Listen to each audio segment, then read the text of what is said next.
Salut bien-aimés dans le Seigneur, que le Père, le Très-Haut, soit glorifié. C'est comme d'habitude un grand plaisir de venir vous parler. Qu'il est beau de louer Dieu, qu'il est magnifique de parler de sa parole, qu'il est beau d'élever son saint nom. C'est toujours un plaisir de venir vous parler, mes frères et sœurs, ainsi échanger sur la parole du Créateur. Nous voici de retour pour donner suite à ce petit partage que nous avons commencé il y a quelques semaines concernant la personne de Malki-Tchedek. Donc aujourd'hui encore, nous allons rentrer dans quelques détails qui sont très importants. Mais avant de commencer ce discours, j'aimerais d'abord rendre toute la gloire au Dieu créateur, au Très-Haut, à celui-là qui contrôle les dimensions les plus élevées et reculées des possibilités. Père, par ton amour véritable, tu as voulu aujourd'hui nous ouvrir une porte des possibilités. Ainsi, tu as rendu ce jour possible, cet échange possible. C'est pour cela que nous le remettons entre tes mains, afin que par ton esprit, tu puisses nous diriger.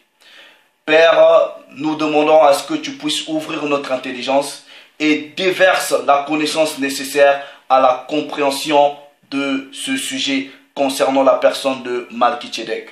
Et qu'à la fin, nous puissions toujours te glorifier.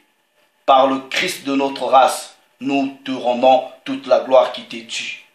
Double honneur à ce même Christ-là, qui est ce Seigneur et ce Sauveur que tu avais envoyé pour ton peuple choisi. Nous disons Alléluia, gloire à ton saint nom. Donc frères, sœurs, partout où vous êtes, en tout cas à travers le monde, c'est un plaisir. Prenez les notes, prenez des stylos, nous allons rentrer encore dans la parole du Créateur pour donner suite à ce petit échange que nous avons commencé il y a quelques semaines concernant la personne de Malki-Tchedek.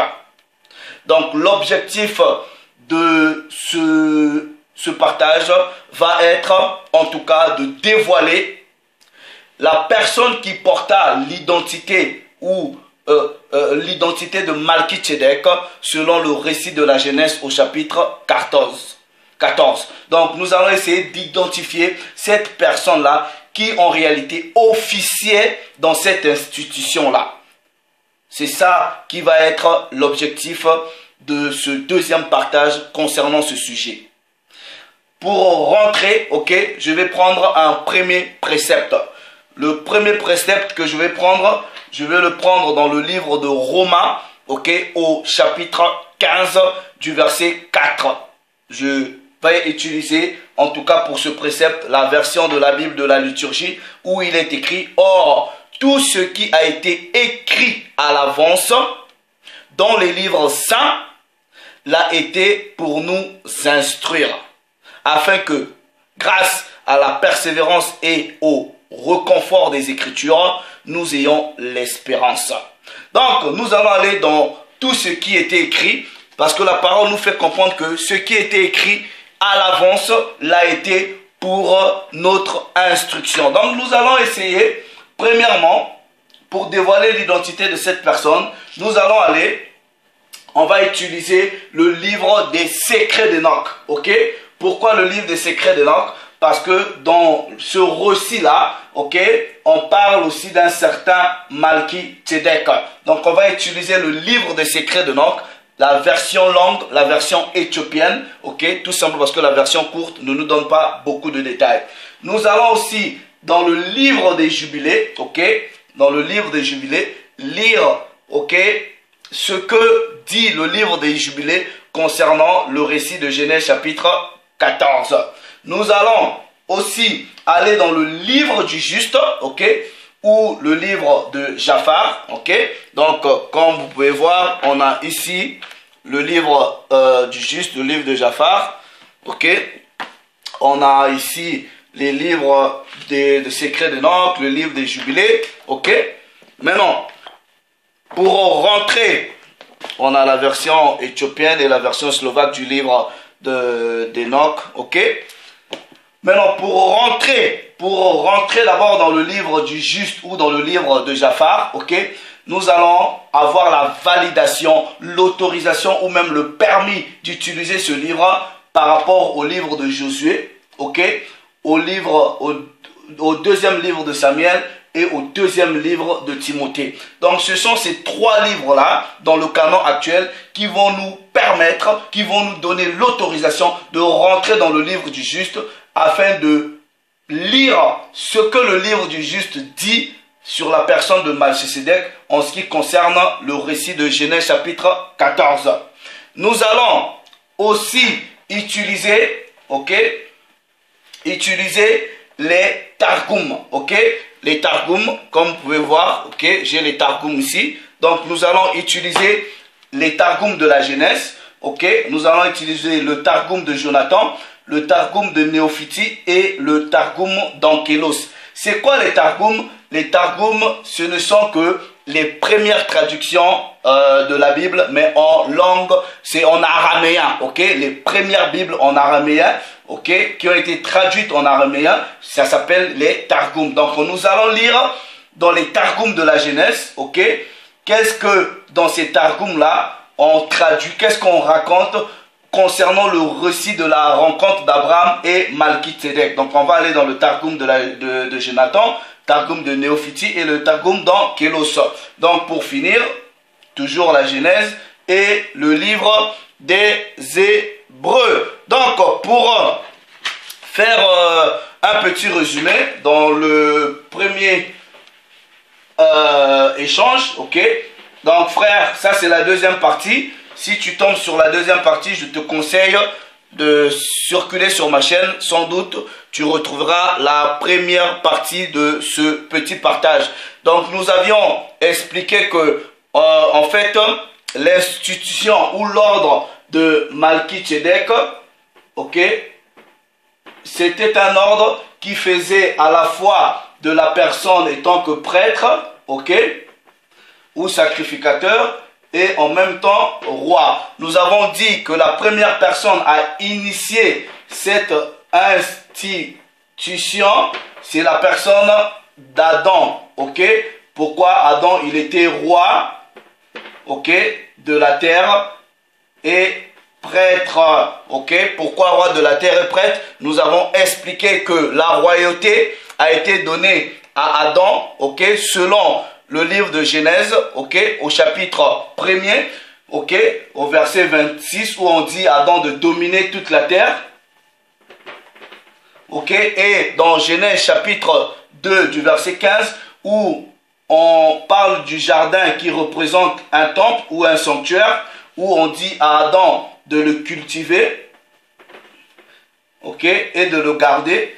Nous sommes partis dans la racine hébraïque de ces deux mots-là, ok, ce qui nous a donné servir Dieu dans la fonction sacerdotale et aussi garder les lois et les commandements. Donc, ça c'est ce que nous avions fait dans la première partie. Donc, maintenant, on va d'abord éclairer une zone d'ombre. Vous voyez, souvent, quand vous lisez, prenez ce précepte-là, Hébreux, au chapitre 7, du verset 3.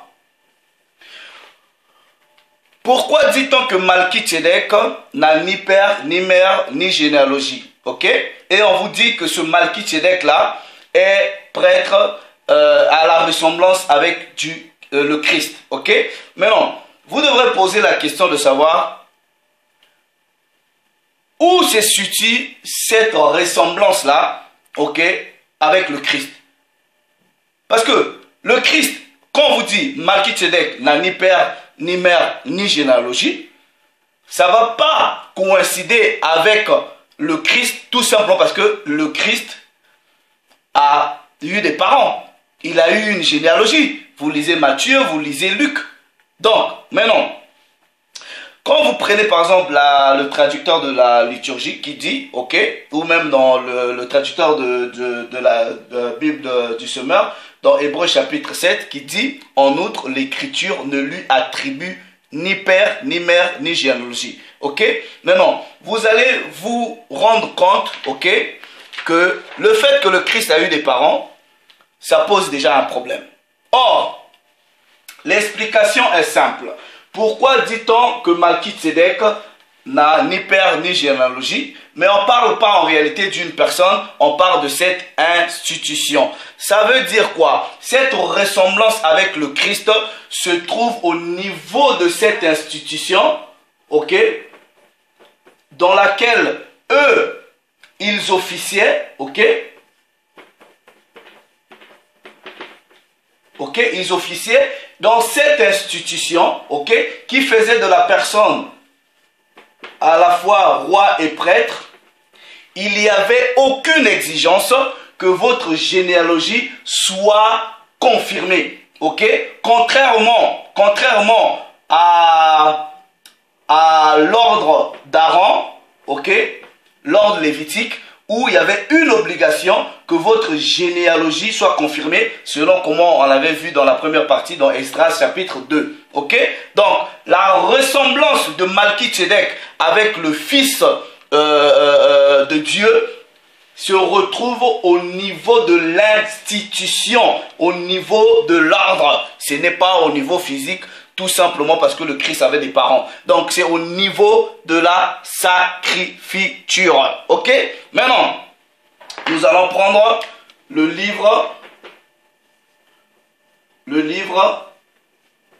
des secrets d'Enoch. Ok? Livre des secrets d'Enoch, où il y en a, ils appellent ça Enoch 2. Voilà. Maintenant, pourquoi j'ai choisi d'aller dans ce livre? Tout simplement parce que dans ce livre, il y a un récit où on nous parle d'un certain Malki-Tsédek là-bas. Ok? Maintenant, ce que vous devrez comprendre, ok, c'est que dans ce livre, il y a un personnage qu'on appelle Nir. Ok? Nir, qui est, selon le livre des secrets d'Enoch, le petit frère de Noé. Ok? Le petit frère de Noé. Et leur père, c'est la personne de Lamech. Ok? Et Lamech qui a pour père Salem. Ok? Je pense que c'est H. Ok? Ou Mathusalah. Mathusalah qui a pour père Enoch. Donc, selon le récit du livre des secrets d'Enoch, à l'époque de la prêtrise de Mathusalah, ok, Mathusalah va avoir une rencontre ou une vision ou une rencontre angélique, ok, et dans sa vision, ok, on va lui dire de prendre, pas son fils direct, mais d'aller prendre son petit-fils Nir, ok, le frère, le jeune frère de Noé, et de faire de lui le prêtre. Tout simplement parce que Mathusalah, selon le livre des secrets d'Enoch, était devenu vieux. Nous prenons livre des secrets d'Enoch, version éthiopienne, version langue. Il est écrit au paragraphe 2 du verset 3, il est écrit: écoute, Mathusalem, ok, je suis le Seigneur Dieu de votre père Enoch. Je t'ai fait voir ces choses afin que tu saches que les jours de ta vie s'achèvent et que le jour de ton repos est proche. Alors, appelle Nir, le second fils de ton fils Lamech, qui est le père de Noé, ok? Et voilà, celui qui est né après Noé, et revêt-le de tes vêtements sacerdotaux et place-le sur mon autel. Donc, et le Mathusalah a suivi ses instructions et a fait comme ça lui a été demandé. Au verset 14, il est écrit: et Mathusalah accomplit toutes ces choses et que le Seigneur lui demanda. Et il appela Nir, le fils de Lamech, le jeune frère de Noé, et le vêtit des vêtements sacerdotaux devant tout le peuple et le plaça devant l'autel et lui enseigna ce qu'il devrait faire parmi le peuple. Maintenant, là on va dire que Nir, qui est le jeune frère de Noé, ok, est devenu le prêtre, le sacrificateur. Ok, quand vous lisez tout le reçu, je fais un résumé. Quand il a été consacré, le jour qu'il a été consacré prêtre, son arrière-grand-père Mathusalem meurt sur l'autel. Donc c'est lui qui remplace dans la prêtrise, ok, selon ce récit. Maintenant, à l'époque de la prêtrise de Mathusalem, il n'y avait pas de péché, ok, bien que le déluge avait déjà été prêché, ok. Maintenant, quand on arrive à la prêtrise de Nir, le péché a commencé à abonder. Et qu'est-ce qui va se passer? Ce Nir-là, qui est le frère de Noé, ok, n'avait pas d'enfant. Il avait une femme qui s'appelle Sopanim ou Sophonim dans certaines versions, ok. Maintenant, cette femme-ci, ok, va tomber enceinte miraculeusement, ok, et va accoucher d'un enfant qu'ils vont appeler Malki Tzedek. Bon, j'explique un peu la naissance. C'est que quand Sophomie est tombée enceinte, Nir a dit, mais on est déjà avancé en âge, tu tombes enceinte, c'est l'enfant de qui? Il y a eu beaucoup de confusion.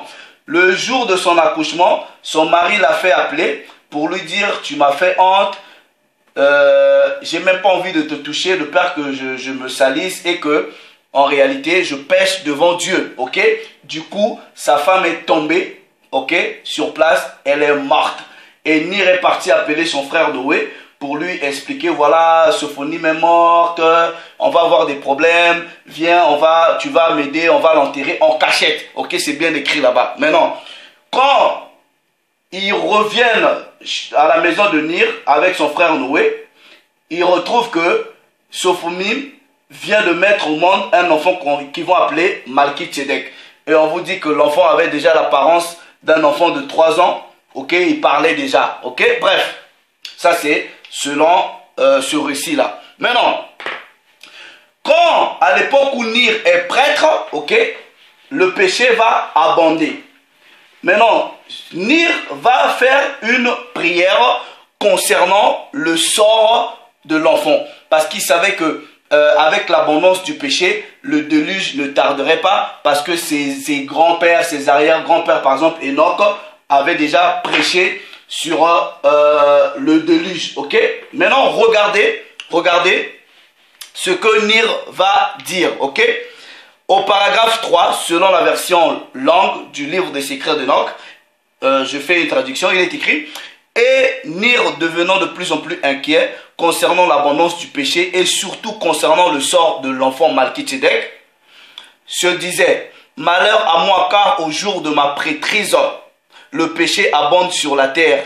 Et je comprends maintenant que la fin est proche plus que jamais. Au verset 26, il est écrit: maintenant, Seigneur, quelle est la vision de cet enfant et quel est son destin et que dois-je faire pour cet enfant? Donc il savait déjà que la fin était proche. Maintenant il s'inquiétait du sort de l'enfant.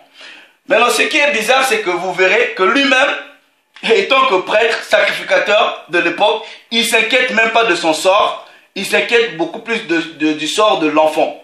Ok? Ça me paraît un peu bizarre, mais on va analyser. Maintenant il dit, que dois-je faire pour cet enfant? Va-t-il périr avec nous? Donc, Nir était sacrificateur, mais il était conscient qu'il devrait périr dans le déluge. Maintenant, je me dis, mais étant que sacrificateur, pourquoi il n'est pas rentré dans le bateau de son frère Noé? Donc, s'il a péri, il péchait. Ça me pose un problème.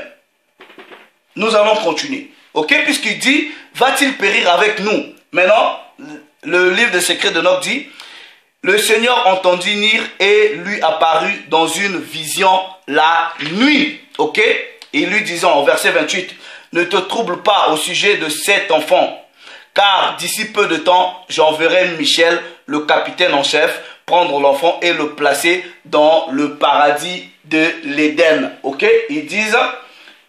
Donc Dieu lui répond dans la vision en disant: non, ne t'inquiète pas, je vais envoyer l'ange Michel pour venir prendre l'enfant et l'enfant va être gardé dans le jardin d'Éden, ok? Où ils disent, où Adam a vécu pendant 7 ans avant qu'il pêche. Donc, selon le livre des secrets d'Enoch, l'enfant Malkisedec devrait être gardé dans le jardin d'Éden, ok, pour être préservé, soi-disant, du déluge, selon ce récit. Mais son père va mourir dans le déluge. On va dire ça comme ça, ils vont mourir, puisqu'il dit, va-t-il périr avec nous? Ok, regardez, nous continuons la lecture. Ne te trouble pas au sujet de l'enfant, car d'ici peu de temps, j'enverrai Michel, le capitaine en chef, prendre l'enfant et le placer dans le paradis de l'Éden, où vécut Adam pendant 7 ans avant qu'il pêche. Verset 29. Cet enfant ne périra pas avec cette génération, comme je te l'ai montré, mais il sera prêtre. On dit, cet enfant ne va pas périr, soi-disant dans le déluge, mais il sera prêtre, ok? Dans toutes les choses, Malkisedec, je ferai de lui. Donc Dieu dit qu'il ferait de Malkisedec le chef de tous les prêtres. Comme je vous avais dit, la prêtrise de Malkisedec est la prêtrise la plus élevée. Ok, c'est la dimension de la prêtrise la plus élevée, plus que la prêtrise lévitique. Ok, plus que la prêtrise de Zadok. Ok, maintenant il dit qu'il sera le chef de tous les prêtres. Ok, je vais le consacrer comme le prêtre des prêtres pour toujours. Verset 30. Énir sortit de son sommeil et bénit le Seigneur qui lui a apparu en disant, béni soit le Seigneur Dieu de mes pères qui m'a parlé et qui n'a trouvé aucun blâme dans ma prêtrise et dans la prêtrise de mes pères, et a voulu élever un grand prêtre dans le ventre de ma femme, Sopanima ou Sophonim. Ok, donc en sortant du sommeil, il a fait une prière comme ça en reconnaissance. Maintenant regardez, verset 34, ok, car je n'avais pas de descendance, cet enfant me tiendra lieu de descendance, et tu le compteras et l'honoreras au nombre de tes servants prêtres, comme Seth, Enoch, Russi, Almilal et Prasidam, Malaël, Séroch, Aroussan, Aline, Enoch, Matuzala et moi-même Nir. Et Melchisedec sera la tête des 12 grands prêtres qui ont vécu. Ça, c'est ce que le livre nous dit. Ok? Maintenant, regardez. Ok? Selon le livre, l'enfant devrait être placé dans le jardin d'Éden. Maintenant, je vous pose la question. Est-ce que le jardin d'Éden a survécu le déluge ou pas? Ok? Vous allez voir que même selon le livre du secret d'Enoch, la version longue, cet enfant-là, Malkisedec, là, est mort. Ok? Regardez. Verset 35. Lui, Malkisedec, sera un prêtre et un roi, ok, dans une place nommée à, ça c'est maintenant, on donne une prophétie, dans une place nommée à Kuzan, ok. Essayez de rechercher, vous voyez que cette place-là, ce nom-là vous rapproche à Jérusalem. Ok, essayez de rechercher. Donc on dit, prophétiquement, on dit qu'il sera prêtre et roi dans une place, ok, qui est à Kuzam. On dit qui est le milieu de la terre, où Adam a été créé.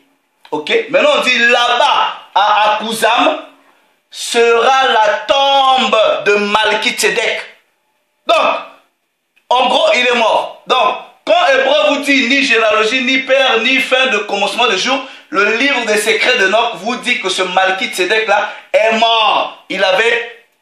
Là-bas sera sa tombe. Nous continuons la lecture. Maintenant,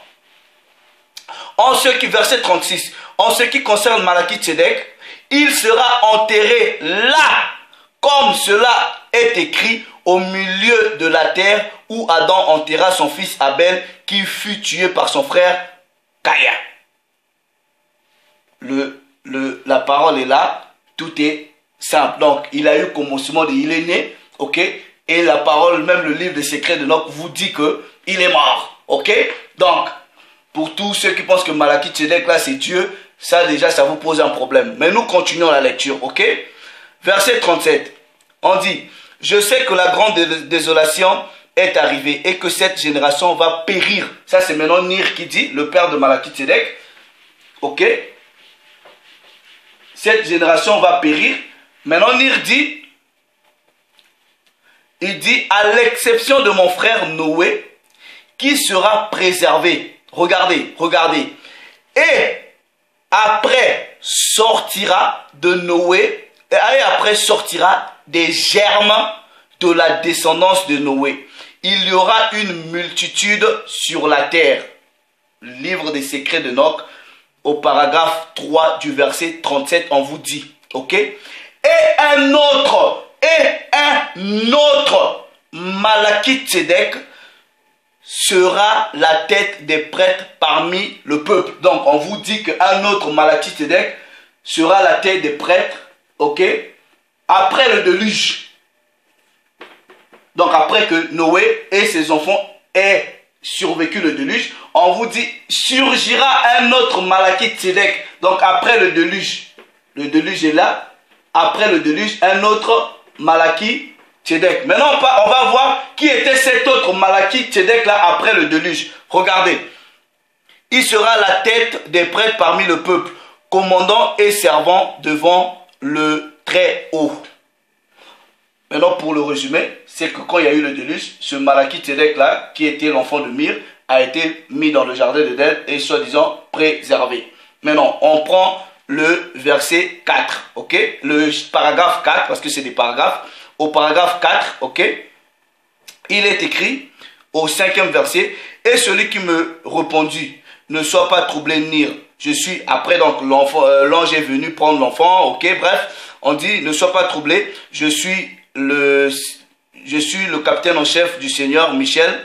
Le Seigneur m'a envoyé prendre l'enfant et le placer dans le jardin d'Éden pour qu'il y reste dans le jardin d'Éden pour toujours.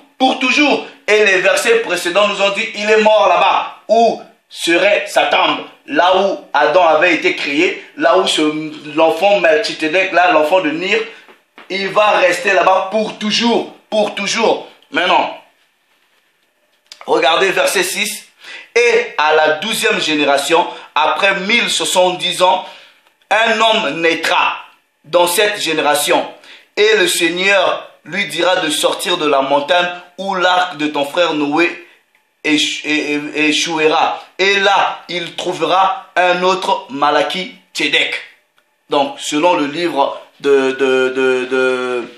du secret de Enoch là, ok, l'enfant de Nir qui s'appelait Malachie Tzedek, il a eu un commencement de jour et il est mort. Ok, maintenant, même Nir, le frère de Noé, en tout cas selon les versions de la Bible, il n'a pas survécu au déluge, puisque lui-même il s'inquiétait de son enfant en disant, est-ce qu'il va périr avec nous? Maintenant je pose la question, lui qui était sacrificateur, pourquoi il n'est même pas rentré dans le bateau avec son frère? Ça c'est d'autres sujets, on va développer. Maintenant, le livre des secrets de Enoch nous dit que il y aura, après le déluge, un autre Malachie Tzedek va sortir. Donc, nous allons voir qui était le Malachie Tzedek qui devrait sortir après le déluge. Ok? Maintenant, vous allez comprendre que, premièrement, Abraham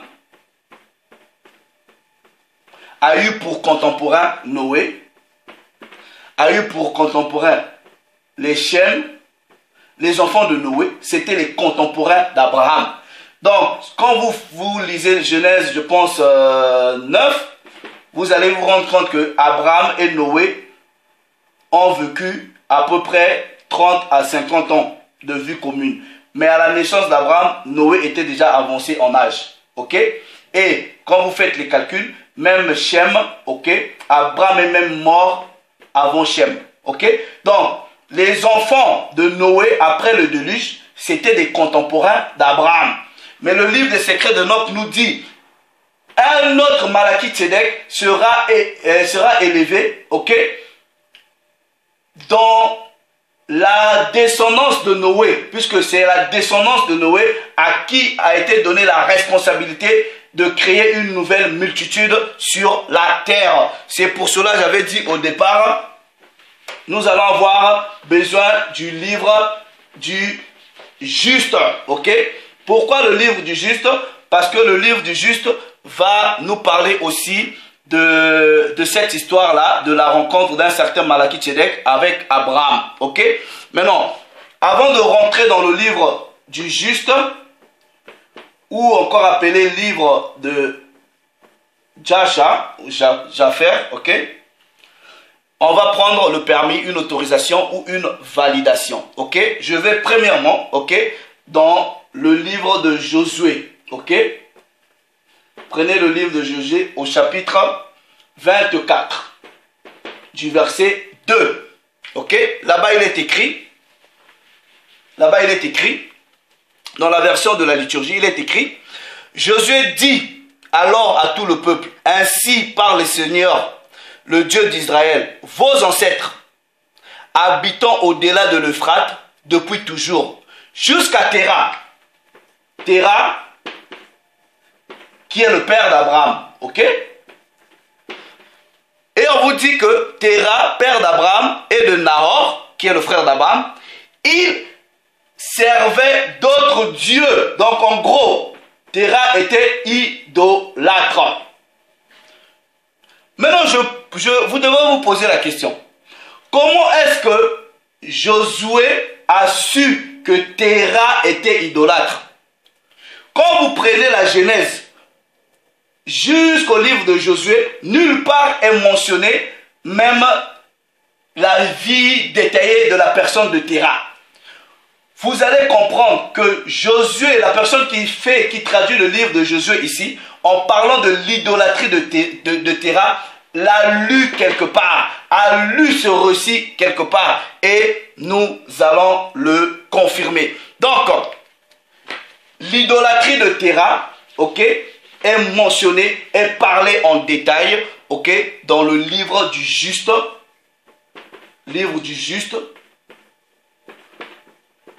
c'est un livre que vous pouvez acheter et télécharger, au chapitre 11, ok, à partir du verset 13, où quand vous lisez, vous voyez que Abraham a dû même brûler les idoles de son père. Donc on va prendre le livre du juste au chapitre 11, ok, au chapitre 11, attendez, voilà. Oui, j'ai déjà beaucoup souligné. On dit Abraham visite Terah, ok, son père. Maintenant, regardez ce qu'il est écrit, ok. À la 50e année de la vie d'Abraham, Ben Terah, fils de Terah, ok. Maintenant, on vous dit Abraham sortit de la maison de Noé. Donc, quand il a eu 50 ans, Abraham est sorti de la maison de Noé. Vous allez comprendre pourquoi Abraham vivait avec Noé. Je vais vous expliquer. Abraham est sorti de la maison de Noé, ok, et alla dans la maison de son père. Et Abraham pénétrait Adonai, et il allait dans les voies et ses instructions. Et Adonai, son Elohim, était avec lui. Et Téra, son père, fut en séjour encore le général des armées du roi Nimrod. Et il suivait encore des Elohim étrangers. Et quand vous lisez toute l'histoire, vous allez vous rendre compte qu'Abraham avait détruit même les idoles de son père. Mais non, quand vous lisez l'histoire d'Abraham, pourquoi Abraham vivait avec Noé, ok? Le père d'Abraham, Téra, avant d'avoir Abraham, n'avait pas d'enfant. Il n'avait pas d'enfant. Avant de commencer à avoir des enfants, il n'avait pas d'enfant. Et un jour, sa femme est tombée enceinte, selon le récit du livre du juste, ok? Parce que vous voyez, la Genèse n'est qu'un microcosme. En fait, c'est un résumé du livre du juste, du livre d'Enoch, de beaucoup de livres, ok? Il n'y a pas tous les détails. Maintenant, quand Abraham, la maman d'Abraham tombe enceinte, ok, Nimrod avait des magiciens. Et une étoile va sortir dans le ciel et les astrologues là de Nimrod vont se rendre compte qu'il y a un puissant roi qui est né, qui va naître dans la maison de Téra. Or, Nimrod, qui était le général de Téra, savait que Téra était très fidèle et que Téra était avancé en âge, n'avait pas des enfants. Ok? Il fait maintenant, et on lui dit, les magiciens lui disent, il faudra que tu t'arranges à tuer cet enfant parce que cet enfant-là sera très puissant. En fait, il va prendre ta place. C'est plus ou moins l'histoire du Christ. Hein? Bref, maintenant, Téra invite Nimrod en disant à Nimrod, mais Nimrod, Nimrod invite Téra en lui disant, mais toi tu me caches que ta femme est enceinte. Ce que tu dois faire, ok, si ta femme est enceinte, le jour où elle accouche, il faudra que tu me donnes cet enfant-là puisqu'il faut que je le tue. Le jour de la naissance d'Abraham, ok, il se passe que une des servantes de Téra, ok, va aussi accoucher d'un enfant garçon. Téra, c'est son premier fils, il a eu en âge avancé, va faire quoi? Va faire un échange. Il va prendre l'enfant de sa servante et il va l'échanger et va présenter l'enfant de sa servante à Nimrod. Nimrod va tuer cet enfant et il va prendre Abraham. Il va cacher Abraham dans une cave pendant quelques années. Ensuite, va confier Abraham à Noé. Donc, c'est Noé qui a élevé Abraham. Et la parole vous dit que Noé était le prédicateur de justice. C'est Noé qui, dans un premier temps, a enseigné le Dieu créateur à Abraham. Puisque Abraham vivait au milieu de l'idolâtrie. Son père était idolâtre. Pourquoi lui, il n'a pas été idolâtre? C'est les enseignements de Noé. Or, quand Abraham naît, vous faites Genèse chapitre 9, vous allez vous rendre compte que Noé, on vous dit, avant le déluge, il avait déjà 500 ans, ok? Après le déluge, il en a eu 300 et quelques. Il était déjà avancé en âge. Et Noé avancé en âge, la personne qui a beaucoup éduqué Abraham, qui a instruit Abraham dans le culte du Dieu unique, c'est la personne de Shem. Nous allons voir ça, ok? Donc, ça, c'est déjà une validation de l'idolâtrie du père d'Abraham. On va prendre une deuxième validation, ok? Du livre du juste. Quand vous prenez, attendez, quand vous prenez dans le livre de Timothée, ok? Dans 2 Timothée, ok? Au chapitre 3 du verset 8, ok? On vous dit, donc attendez.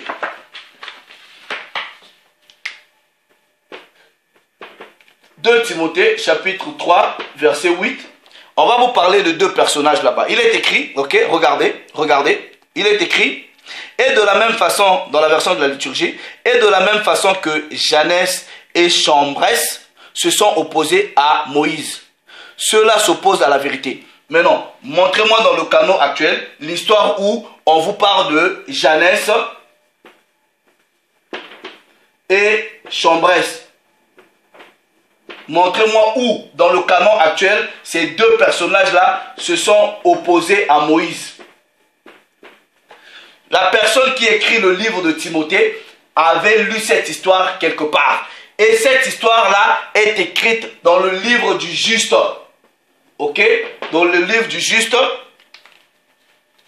au chapitre 79, ok? Du verset 27. C'est là vous allez bien retrouver, je prends seulement le verset 27, mais c'est dans le chapitre 79 où vous retrouvez l'histoire de Janès et Chambrès, bien détaillée comment ces personnages-là se sont opposés à Moïse. Donc à cause du temps, je ne vais pas lire, mais je vous donne seulement les versets, vous pouvez aller vérifier. Et maintenant, et c'est bien écrit dans le livre du juste, ok? Maintenant, là on est toujours dans les validations, ok? Du livre du juste, au livre de Japhar. Quand vous prenez 2 Samuel, ok? 2 Samuel, au chapitre 1, du verset 18, ok, on vous parle du cantique, ok, de l'arc. Cantique de l'arc. Et on vous dit, à la version second 21, il est écrit, et ordonna de l'enseigner aux Judéens, ou aux fils de Juda, la complainte de l'arc, ou dans d'autres versions, dit cantique de l'arc, qui figure dans le livre du juste. Dans d'autres versions, on dit, cela n'est-il pas écrit dans le livre du juste? Donc le cantique de l'arc là, que 2 Samuel vous mentionne et qui vous dit que ce cantique là est écrit dans le livre du juste, ok? Vous retrouvez ce cantique là dans le livre du juste. Ok, c'est écrit là-bas.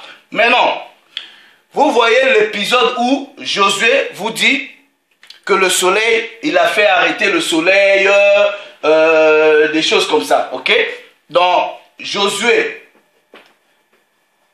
chapitre 10, ok, du verset 13, quand vous lisez, ok, je prends dans la version du rabbinat français, il est écrit, Josué, chapitre 10, verset 13, il est écrit, et le soleil et la lune fit halte, jusqu'à ce que le peuple se fût vengé de ses ennemis. Ainsi qu'il est écrit dans le livre de Yacha, ou dans le livre du juste, le soleil immobile au milieu du ciel déféra son coucher de près d'un jour entier. Ok? Donc, ce récit-là où le soleil s'est arrêté, c'est écrit dans le livre du juste, au chapitre 88, ok? À partir du verset 62 au verset 65. À cause du temps, je ne vais pas tout lire, ok? Le récit là que Josué dit, cet événement là est mentionné dans le livre du juste, c'est écrit dans le livre du juste ou dans le livre de Jaffa, au chapitre 88, à partir du verset 62. Maintenant, ok? On va maintenant aller voir le récit, le même récit de Genèse, chapitre 14, dans le livre du juste, où Abraham a rencontré Malki-Tsédek. Ok? On va aller voir maintenant qui est le Malki-Tsédek, ok? Qui vécut après le déluge. Et qui était le Malki-Tsédek qui avait rencontré Abraham? Ok, regardez, nous partons dans le livre du juste. Vous voyez bien que c'est un livre que plusieurs prophètes, Josué l'a mentionné, il y a plus de récits qui sont mentionnés, Timothée l'a mentionné, Samuel l'a mentionné. Livre du juste, ok, au chapitre maintenant 13, ok, au chapitre 13, je lis à partir du verset 24, ok, jusqu'au verset 27. Je prends livre du juste. Attendez. Non, c'est...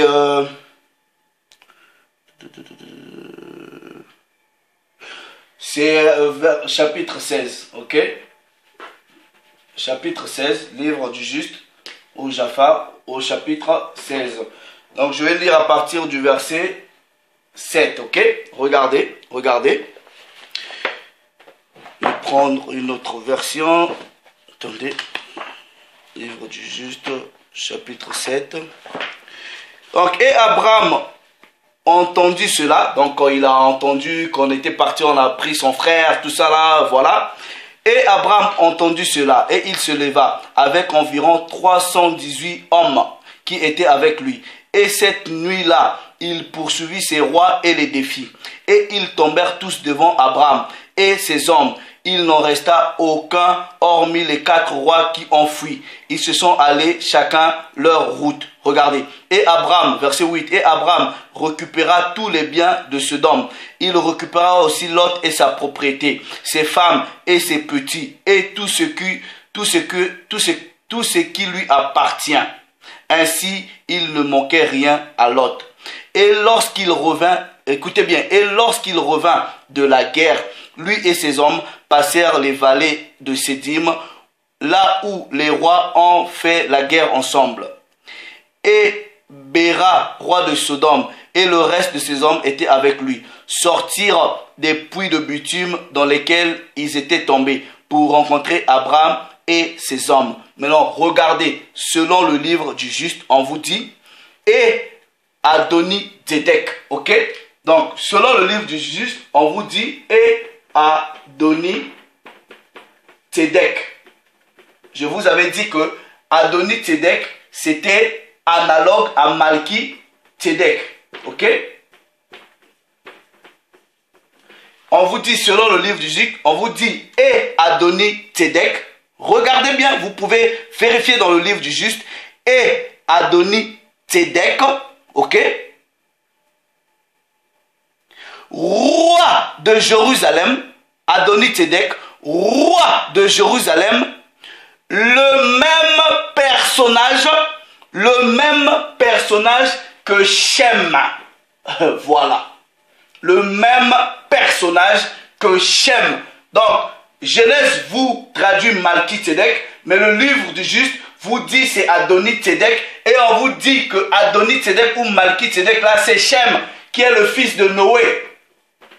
Et on vous dit, selon le livre du juste, que Abraham a vécu 50 ans de sa vie dans la maison de Noé. Et le livre des secrets de Noc, on vous dit, après le déluge, surviendra un autre Malaki-Zédek. Donc cet autre Malaki-Zédek qui était prophétisé selon le livre des secrets de Noc, c'est la personne du fils de Noé, Shem. Et Adoni-Zédek, le même que Shem, le même personnage que Shem, sorti avec ses hommes pour rencontrer Abraham et ses gens, avec du pain et du vin. Et ils restèrent ensemble dans la vallée de Mélec. Et Adoni-Zédek bénit Abraham. Et Abraham lui donna un dixième de tout ce qu'il avait emmené du pillage de ses ennemis. Car Adoni-Zédek était un desservant devant Elohim. Donc on vous dit, le Malki-Zédek qui avait rencontré Abraham là, c'est Shem. C'est Shem.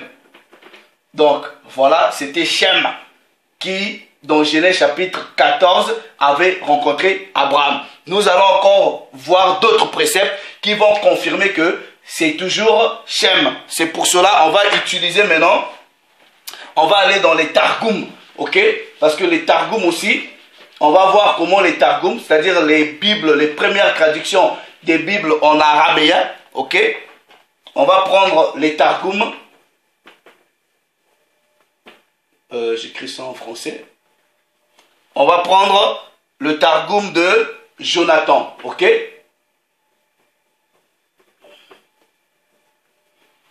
On va prendre le Targum de Jonathan, ok? Il est déjà souligné. On va voir, donc je prends Genèse chapitre 14,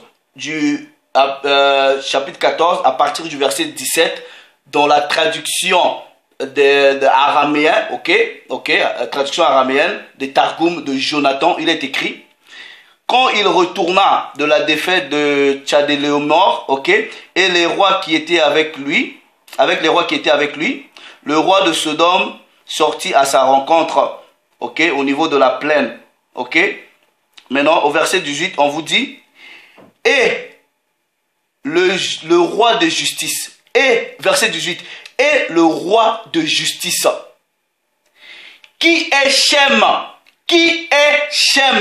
le fils de Noé, roi de Jérusalem, sortit pour rencontrer Abraham, et ramena, et lui apporta du pain et du vin. Dans les Targums de la Genèse, selon le Targum de la Genèse de Jonathan, les premières traductions de la Bible en araméen, on vous dit que la personne, selon le Targum de la Genèse 14, on vous dit, comme le livre du juste vous dit, que le Malki-Zédek là qui était le roi de Jérusalem, qui avait rencontré Abraham, on vous dit que c'est Shem. Ok? Je prends un autre Targum, voilà le Targum de Néophiti, on vous dit, et on dit un Malki-Zédek, ok? The king of Jerusalem. He is Shem the great. Donc on vous dit, et Melchisedec, le roi de Jérusalem, il est Shem le grand. Il est Shem le grand. Donc, j'ai même pas besoin de lire d'autres Targums. Vous pouvez vérifier. Ok, même le Targum. Donc, il y a plein de Targums qui vous disent, les Targums de la Genèse, ok, les premières traductions de la Bible, quand ils traduisent l'histoire de Genèse chapitre 14, ils vous disent que la personne de Malkisedec là, c'est Shem. C'est Shem. Pourquoi? Parce que à l'époque, c'était Shem qui était le prêtre et roi, comme l'avait prophétisé le livre des secrets d'Enoch. C'est aussi simple que ça. Maintenant, pourquoi dans Hébreu, on vous dit il a ni père, ni mère, ni généalogie? Vous devrez d'abord vous rendre compte que là-bas, on parle, c'est le livre des Hébreux. Ok? Or, la notion hébraïque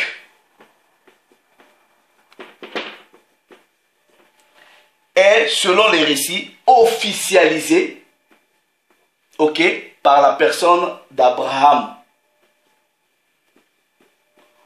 Vous voyez dans Genèse 14, on vous dit Abraham l'hébreu. Abraham l'hébreu. Ok? Donc, le traducteur du livre des Hébreux va seulement faire une traduction historique en fonction de l'appartenance hébraïque. Or, avant Abraham, la notion hébraïque, bien qu'elle existe, mais elle n'est pas officielle. La notion hébraïque, elle n'est pas officielle. Or, d'Abraham, ok, va naître, on va dire, les 12 tribus. Les 12 tribus, ok? Isaac, tout ça là, 12 tribus. Et dans les 12 tribus là, il va y avoir une tribu, les Lévis, à qui on va donner la prêtrise, et Judas, la royauté. Or, Shem, qui était Malkisedec à l'époque, on va dire, il n'a pas l'identité hébraïque de façon officielle. Il n'a pas. Ce qui fait que, quand la personne du livre des Hébreux là, va dans les généalogies des prêtres par rapport à Lévi, il ne verra pas la généalogie de ce prêtre-là qui avait rencontré Abraham. Parce que ici, là, avant Abraham, là, les 12 tribus n'existent pas. Les Lévis n'existent pas ici. Les Lévis existent après Abraham. Et on vous parle du livre des Hébreux. Maintenant, quelle est la différence entre la sacrificature de Malkisedec et la sacrificature d'Abraham? C'est tout simplement, ok, c'est que la sacrificature lévitique, ok, chez les Lévis ou Aaron, c'est une sacrificature qui est transmissible de père en fils. Or, la sacrificature de l'ordre de Malkisedec, ce n'est pas une sacrificature que vous pouvez transmettre à votre fils. C'est Dieu qui le choisit. Et Dieu le choisit par serment. On va lire, ok? Et quand Dieu choisit par serment, il n'y a aucune obligation généalogique dans la sacrificature de Malkisedec. Mais dans la sacrificature lévitique d'Aaron, il faut que votre père soit de cette tribu et il faut que ce soit vérifié. Or, dans cette sacrificature-là, ce n'est pas le cas. On va le lire. Hébreux, chapitre 7, ok, verset 24, il est écrit, mais lui, parce qu'il demeure éternellement, possède un sacerdoce qui n'est pas transmissible. C'est un sacerdoce qui n'est pas transmissible. Tu ne peux pas le passer de père en fils. Or, la sacrificature lévitique est transmissible. Et quand Dieu choisit quelqu'un pour le mettre dans l'ordre de Melchisédek, il le fait par un serment. Or, ici, il n'y a aucun serment. Vous lisez tout le chapitre d'Hébreux, ok? Mais je vais vous prendre seulement quelques traductions, ok? Livre d'Hébreux au chapitre 7, du verset 21, version Louis II, on vous dit, le Christ l'est devenu, c'est-à-dire est devenu prêtre selon l'ordre de Melchisédek à travers le serment prêté par Dieu qui lui a dit, le Seigneur l'a juré, il ne se retraitera pas, tu es prêtre pour toujours, à la manière de Melchisédek. Dans la Bible des peuples on dit, mais cette fois il y a un serment. Dieu lui-même a fait ce serment. Je t'établis sacrificateur selon l'ordre de Melchisédek. Ok? Donc, vous prenez même la traduction Albert Rilliet, on dit, tandis que les autres devenus prêtres, c'est-à-dire les Lévites, devenus prêtres, sans qu'il y ait eu de serment, pour lui, il est devenu avec un serment prêté par celui qui dit. Donc, Dieu a prêté serment que tous ceux qui vont rentrer dans l'ordre de Melchisédek, ça va être un ordre qui n'est pas transmissible de père en fils. Donc, c'est la sacrificature ou le sacerdoce le plus élevé. C'est aussi simple que ça. Et dans cette sacrificature-là, il n'y a pas obligation généalogique parce que c'est un choix de Dieu. Or, dans la sacrificature lévitique ou d'Aaron, il y a une obligation lévitique. Donc, celui-là qui traduit hébreu ne tient pas compte de tous ceux qui sont venus avant les 12 tribus, avant les Lévis. Donc, ce qui fait que quand il va dans les registres des prêtres Lévis, il ne verra pas les chaînes. Il ne peut pas les voir. C'est aussi simple que ça. Donc, voilà. J'estime avoir donné les informations nécessaires. Donc, pour récapituler, ça part d'Adam, tranquillement. Vous voyez, par exemple, selon le livre de Secrets d'Enoch, il y avait Mathusalah. Mathusalah avait son fils Lamech, mais il n'a pas passé la sacrificature à Lamech. Il a passé au fils de Lamech, à son petit-fils. Donc, c'est comme ça, c'était le choix de Dieu. Or, chez les Lévites, ça devrait descendre du père au fils. Donc, c'est ça. C'est parti d'Adam, ça c'est descendu, voilà. Et le Christ est le sacrificateur des sacrificateurs. C'est lui qui vient clôturer l'ordre pour ainsi rétablir l'ordre initial où Adam a commencé par être prêtre et roi. À l'arrivée des 12 tribus, la prêtrise a été divisée, a donné aux Lévis, la royauté à Juda. Christ vient réunifier les 12 tribus en étant le grand sacrificateur, de sorte que la royauté et la sacrificature réunissent les 12 tribus autour d'une seule personne qui est la personne du Hamashiach. Donc, voilà les informations, vous pouvez rechercher, les Targums disent la même chose, le livre du juste, la même chose. Quand nous lisons la Genèse, ce n'est qu'un microcosme. Il y a plusieurs données que vous pouvez aller rechercher ailleurs. Lisez les Bibles les plus reculées, vous allez voir. Melchisédek, dans Genèse chapitre 14, c'est la personne de Shem. Ok? Et ce jour-là, la symbolique, c'est quoi? Il y a eu passation de service. C'est Shem qui va s'éclipser. C'est Abraham qui va prendre maintenant le relais. Ok? En tant que roi et sacrificateur. Mais c'est dans le spirituel que ça se passe. Donc voilà. On va s'arrêter là. J'espère qu'on a donné les informations qui étaient importantes à la connaissance de ce sujet. C'était un plaisir de venir vous parler. On va revenir avec d'autres détails. Le Père s'est encore glorifié. Shalom les frères et sœurs.